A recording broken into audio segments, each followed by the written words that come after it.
In this video, I want to show you 5 tricks on how to speed up your editing workflow in Adobe Premiere Pro.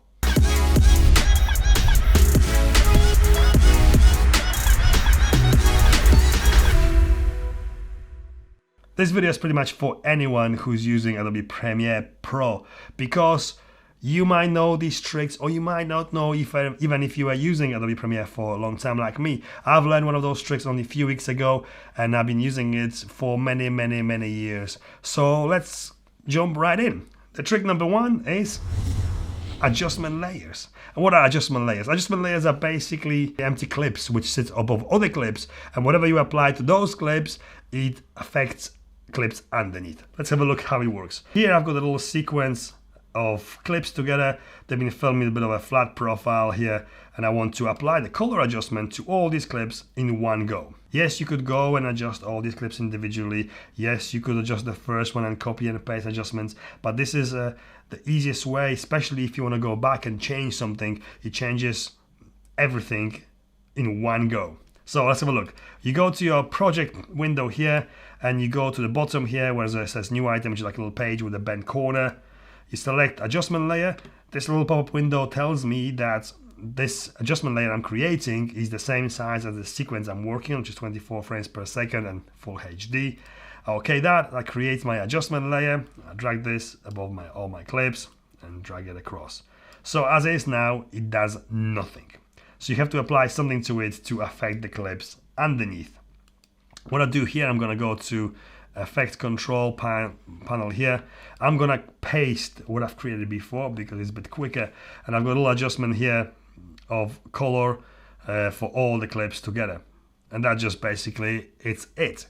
But occasionally you might get a clip which is too bright or too dark in between. You filmed at a different time maybe, or different setting. So what I do usually when that happens, I go to that individual clip and then color corrected that clip underneath my adjustment layer. So in this instance, I think it's just slightly too bright on this clip. I just drag the highlight just tiny bit to bring the sky out.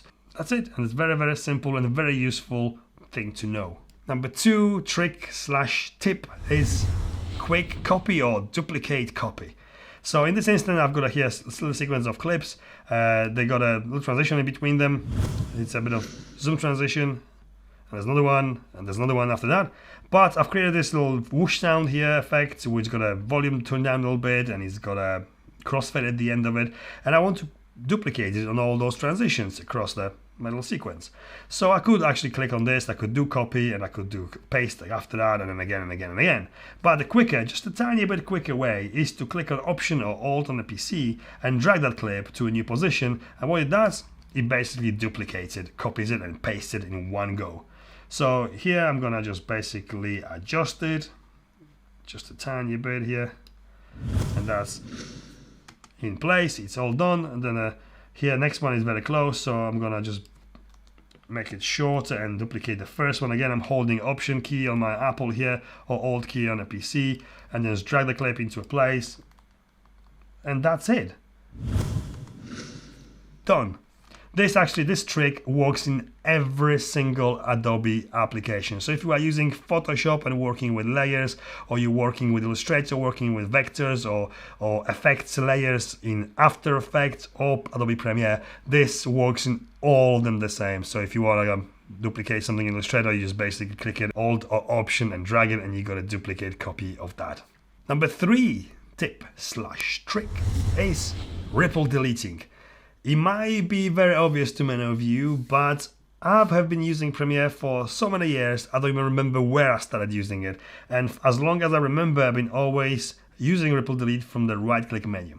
Firstly, what is ripple delete? Ripple delete is the method of deleting something in between other things. So you got a bunch of clips, you delete a clip in between those clips, and all the other clips are bunched up together without leaving the gap in between. Let's have a look at this. Here I've got a clip of me talking, and I can clearly see by waveform there's a gap where I don't say anything, and I want to cut it out. So the probably most obvious method would be just to make 2 cuts, select that clip, delete it, then you leave the gap in between, select the gap, and then delete the gap, and everything is bunched up together. A lot of clicks. Other method is to cut first and right click it, go to ripple delete, and the clip is gone, all the clips are bunched up together. Another method is to use a keyboard shortcut, which makes it just tiny bit quicker. Again, by default is Option and backspace delete, or Alt backspace delete on the PC. I don't really like that combination here, and I programmed it to be on an E key. And that's a little extra tiny tip between other things. If you go to Premiere Pro on the Mac and then to keyboard shortcuts, it gives you the layout of all the shortcuts in Premiere, and you can actually search for them, or you can change them to something else if that's what suits you and your workflow. So in this instance, I program my ripple delete to E key because it's next to Q and W, and I'll tell you why. Because here, if this is the same example, again, if I tap E key on my keyboard, it deletes the clip and bunches everything together again. If I undo this. Now using W and Q keys, what they do, they basically delete anything from the cut to the playhead or from the playhead to the cut. So let's have a look at this. So in here, I'm gonna actually cut at the end of this this stint of me talking on this video, and then move the playhead to where I start talking, and then tap Q. And that deletes everything from the cut to the playhead.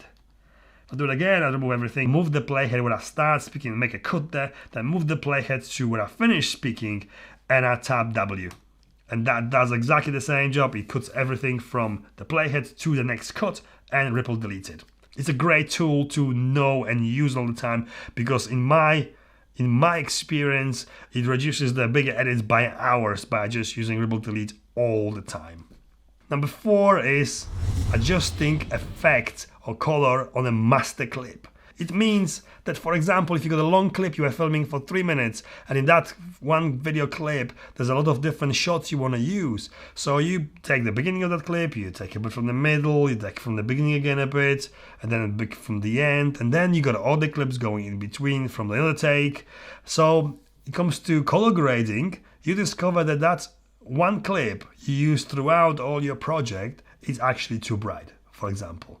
You could go there and got the first clip of the multiple cuts from the same video file and adjust that and copy and paste the adjustment to all of them. But if it's a big project, it could take forever. So this is something I've learned very, very recently, and I'm very glad I have, because it speeds up everything I do.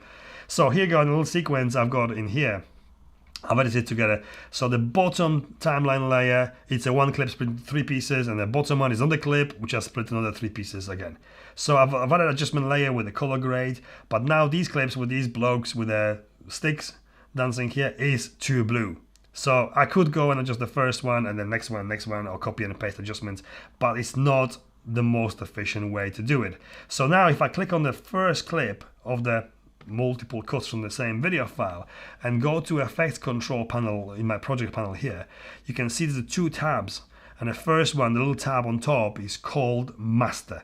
If you click on that, that's actually a window to adjust master clip of that throughout the sequence. So I have actually prepared a little color grade here, I'm just gonna paste it, so that goes in here and I automatically adjust that clip, but also adjust every clip after that as well. That makes it much quicker. I don't have to adjust every single clip. All I have to do is select it, go to master tab, and apply my modification adjustments in there. If I wanted to change something in here, I just can go back and simply, so if I change the temperature to something very cold, it changes that throughout my editing sequence. And number 5 is a very, very small tip, but very, very useful one. And this tip is switching effects on and off. And that means all effects. Sometimes you're working on a bigger project and you might have a lot of things going in it.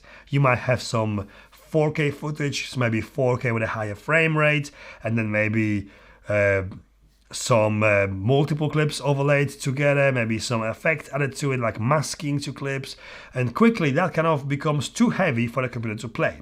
And if, like me, I like to work through sequence by adjusting it as I go along. So I'll do a very tiny bit of editing, then I'm going to add my color correction and then adjust the clip's brightness as I go along. And then again and again. And sometimes I've actually finished a whole sequences or small parts of the video completely, with effects, with masking and whatever I need to do in that part. And that occasionally becomes too heavy to actually preview the cuts. And this is a very, very simple method to switch everything off so you can actually preview the edit. and move on with your editing quicker. So here, you go to your preview window and you go to this little plus sign in the corner here. And in this pop-up customizable menu, you drag the little one called FX into your panel of tools. And okay that. And now this button switches everything off when you click on it. So I click on it now, all effects are switched off and I can preview the footage. And if you want to see it back again with the color grades and effects, I just click on it again and everything is back to normal. And okay, I give you number 6, little bonus tip. And the bonus tip is color labeling your video clips on timeline. Why would you want to do that? It's quite handy to actually organize your edits, especially longer edits. Anything over 30 seconds will be a longer edit. If you've got multiple sequences or multiple parts to the video, it's great to color label the clips so you can actually know where everything is if you have to go back or do any changes or whatever. So in this little example here, I'm going to show you, I've got 2 clips I showed you before with the splice into pieces. But now if I put them all together on the same timeline, I've got no idea which one belongs to which. So what I could do, I could select all the clips from the one sequence or one group of clips, right click it and go to label and change the color of those clips, and they change the color. So they're quite clearly visible now what's what. So if I drag them all into one line to be tidy here, I know exactly where clips of the guys dancing with the wooden sticks are. They there. I can see them very clearly. This is actually quite handy tool to organize your clips even before you use them. For example, I've got a bunch of clips here, and I can see there's a few from the beach. So say select all those from the beach.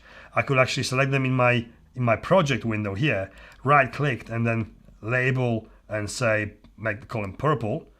So now if I select all the clips in my project window and I drag them to my timeline, all the beach clips are already purple. So much handier to keep your timeline organized. So this is it from me. Hope you like this video and I hope any of those tips will help you and speed up your editing workflow. Please, if you liked it, click the like button. Please comment, let me know what you think. And if you're kind enough to subscribe to see more content from me, I really appreciate that. And yes, that's it from me. Bye for now.